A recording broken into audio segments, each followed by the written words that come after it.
A 22-year-old female had had persistent headache for several days. There was no history of trauma. I am showing you axial non-contrast brain CT scans. Describe the findings. Okay, assessing the provided imaging. The non-contrast CT scan demonstrates a well-defined low-attenuation lesion located in the left frontal lobe. The attenuation value of this mass is significantly lower than cerebrospinal fluid, measuring in the fat density range of -50 to -100 Hounsfield units. There is a calcified nodule at the posterior aspect of this lesion, along with subtle mural calcifications elsewhere along its wall. Importantly, multiple small, fat-density droplets are seen scattered within the anterior horn of the left lateral ventricle and within several cortical sulci. The findings are diagnostic of a ruptured intracranial dermoid cyst. I am showing you a sagittal T1 weighted brain MRI. What are the key imaging features and the diagnostic considerations? Well, the Sagittal T1 weighted MRI demonstrates a well-defined hyperintense midline mass in the frontobasal region, consistent with the fatty content of a dermoid cyst. Crucially, there is a prominent fat fluid level visible within the dependent occipital horn of the lateral ventricle, confirming rupture into the ventricular system. Hyperintense fat droplets are also visible floating in the subarachnoid spaces and basal cisterns.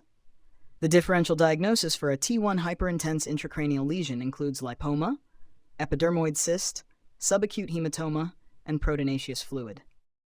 Explain the pathogenesis, demographics, and embryological origin of dermoid cysts. Okay. Dermoid cysts are uncommon, benign, slow-growing congenital ectodermal inclusion tumors. They arise due to the inclusion of ectodermal elements during the closure of the neural tube between the 3rd and 5th weeks of gestation.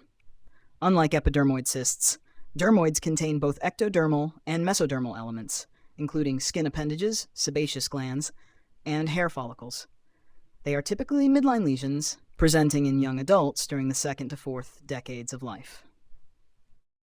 Describe the clinical presentations and complications, particularly focusing on the significance of cyst rupture.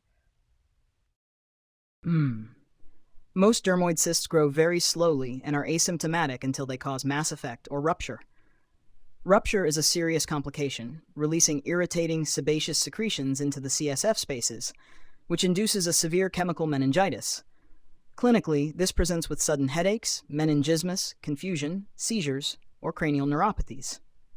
Additionally, free lipid droplets within the subarachnoid space can lead to vasospasm, secondary cerebral ischemia, or ventriculitis.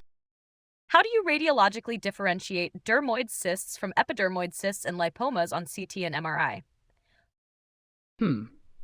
Dermoid cysts are typically midline, fat-attenuating T1 hyperintense and show calcification but no contrast enhancement.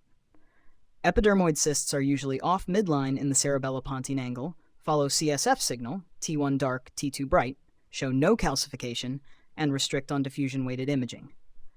Lipomas are simple fat masses that suppress completely on fat saturation sequences, show no calcification or cystic components, and are usually located in the paracallosal region. As a radiologist, I would recommend an urgent brain MRI with fat saturation sequences to confirm the extent of fat dissemination, check for chemical meningitis, and refer to neurosurgery for resection.